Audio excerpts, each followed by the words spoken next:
think today's been a pretty good day for me so far.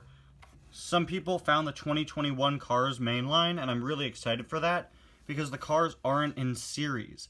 Instead, they're grouped together by movie. And there are re-releases of the Cars from Mater Saves Christmas, so that gives me hope for Cars Toon Cars coming back, maybe. In addition to that, having them be based around what movie they're from instead of what scene they're from really allows us to have more variety and to not be so confined to, say, just doing World Grand Prix and London Chase cars for Cars 2. Now they can do anything from Cars 2. And I think that's really cool, but unfortunately, it can't all be happy, it can't all be good news. I'm sorry guys, I hate to have to bring down the mood of the review, but I have a confession to make relating to today's car.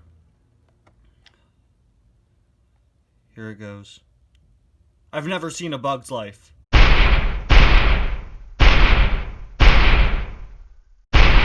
I'm sorry, okay? I'm sorry if you can't look at me the same way anymore, but I've never seen it. I've seen the rest of the movies that they parodied in the credits of the first Cars movie, but for some weird reason I've never seen A Bug's Life. Which is probably why I didn't buy the Flick and PT Flea 2-pack when I was little. Or maybe I just didn't see it, I don't know. But I had all of the other cars from the Cars 1 credits. Sully, Mike, the Yeti, Woody, Buzz, Ham. I just never got the cars from A Bug's Life, and I think that's probably because I've never seen it, although I do know quite a bit about it. Anyway guys, welcome back to yet another review. Today we're going to be taking a look at PT Flea from the 2020 Drive-In series. A series that is really weird for so many reasons. I went over all of them in my last review, so I'm going to keep it brief here. Of course, instead of using movie artwork, PT Flea here uses an edited image of his diecast looking up and to the side on a movie screen. You can see some of the Radiator Springs cars watching him. You can see Guido there. Kind of looks like Flo is in front of Luigi. Also have Lizzie. I really like how this packaging looks. I didn't even notice these cars before I started my review yesterday, but I feel like having the picture of the diecast there with this generic stock desert background really kind of pulls away from how nice the rest of the packaging looks. Personally, I would have preferred if they used like a screenshot like they did for the old 2-packs of these guys. Got the Drive-In logo there, which I like how it's like a neon marquee sign. And on the back, for some weird reason, there is no series description. But hey, the 2021 cars don't have a series description, but then again, there aren't series in 2021, and they tell you what movie the characters are from on the packaging for those. Yeah, pretty weird. Especially because it's just like a blank back as well. Definitely pretty interesting, but you can see Buzz, Mike, Sully, Ham, Flick, and Woody there. Now let's get this guy out of the package, of course. Something interesting about him that you might not notice at first is he's actually a modified version of Chuki's model. And I'll get Chuki here for comparison. Unfortunately, the bubble of these guys isn't really good. It's kind of like the bubbles for the old Cars Toon releases where it's not in 2 pieces, it's just in 1. And that damaged my Flick yesterday, unfortunately. There we go, we safely got PT out. I am a little bit concerned, though, for Sully. I don't want any part of him to break when I open him up. So here is PT Flea out of the package, and as I already said, he is, in fact, the same model as Chuki, just with some modifications. You can tell they even have the same wheels.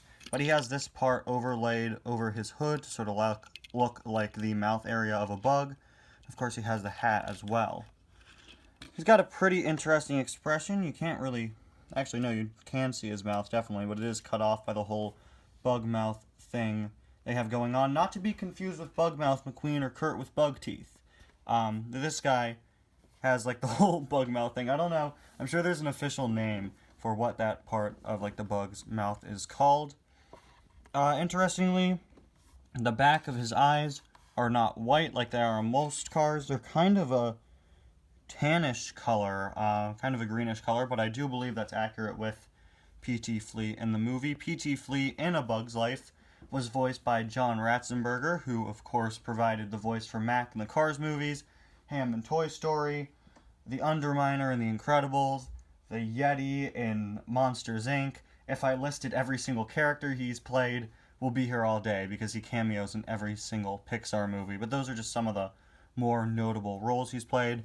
The hat up here is pretty interesting. I can't really tell what's supposed to be in it, but there is supposed to be something in it. Maybe car parts? I'm not too sure. Maybe it's like supposed to be plants?